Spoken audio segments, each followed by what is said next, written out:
Welcome to Chapter 9 Part 2 of Storming Babylon. In this chapter, we will continue to explore the exciting and action-packed world of this thrilling book. We hope you are enjoying the story so far and are eager to find out what happens next. As we delve deeper into the plot, we encourage you to immerse yourself in the exciting events that unfold.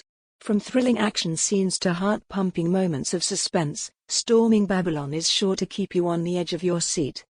We appreciate your support and hope that you continue to enjoy the journey we have in store for you.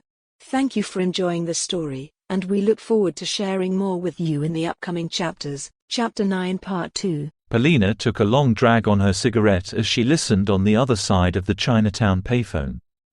It was nice getting away from her regular gig. Watching The Kid was boring. Bruno was informing her about a cheating incident that had taken place, resulting in a massive loss for the establishment. The fugitive had managed to flee, making his way to Chinatown, hoping to blend in among the bustling crowds. She had wanted an assassination. She even brought her favorite rifle with her. That would have been preferable to trekking around with the big case on her back to catch someone. Still, she could make the best of it. Maybe she could find a reason to shoot her target enough to slow them down. That could be fun, too. Since being let off her choke chain, she had allowed her senses to guide her. She closed her eyes and focused, searching for a familiar scent. Polina, with her exceptional memory and attention to detail, had recognized something the others had missed during the security footage review. The suspect had a distinctive scent of blood and a core. Her keen sense of smell had already guided her through the narrow streets, littered with colorful signs in Chinese characters. Her piercing blue eyes darted from side to side, scanning for any signs of her target. Although she had no idea who he was or what he looked like, Polina trusted her intuition to lead her to him. As she took in the myriad and exotic aromas of Chinatown, she let a few memories surface. Memories of her homeland in Russia, memories of the war, memories of her rescue by Lorenzo. The alley was dim, the only light coming from flickering lanterns hanging above the doors of the small shops. Polina pressed forward, her eyes scanning the surroundings, her ears straining to catch even the slightest sound. Suddenly, a silhouette darted from the shadows and disappeared around a corner. Polina's instincts kicked in, and she sprinted after the figure, her agile form cutting through the air. She turned the corner, her eyes widening as she realized who she was chasing. It was Chen, a notorious con artist and skilled gambler. He wasn't going to escape. Chen, sensing he was being pursued, picked up his pace, dodging through the labyrinthine streets. Polina pushed herself to the limit, her legs pumping with adrenaline as she relentlessly closed the gap between them. The chase continued through the bustling streets as Chen picked up the pace to an all-out sprint. As they neared the outskirts of Chinatown, Chen looked back, panic etched across his face. He knew he couldn't outrun her for much longer. Polina, unwavering in her pursuit, readied herself for the final sprint. It was time to bring Chen to justice and reclaim the dignity of her boss's casino. With one final burst of energy, Polina lunged forward, her fingers barely grazing Chen's shoulder.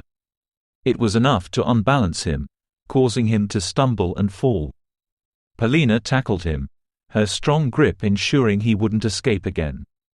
Breathing heavily, Polina stood up and dusted herself off, a victorious smile playing at the corner of her lips. The chase was finally over, and she had emerged triumphant. Chen, defeated and exhausted, went limp.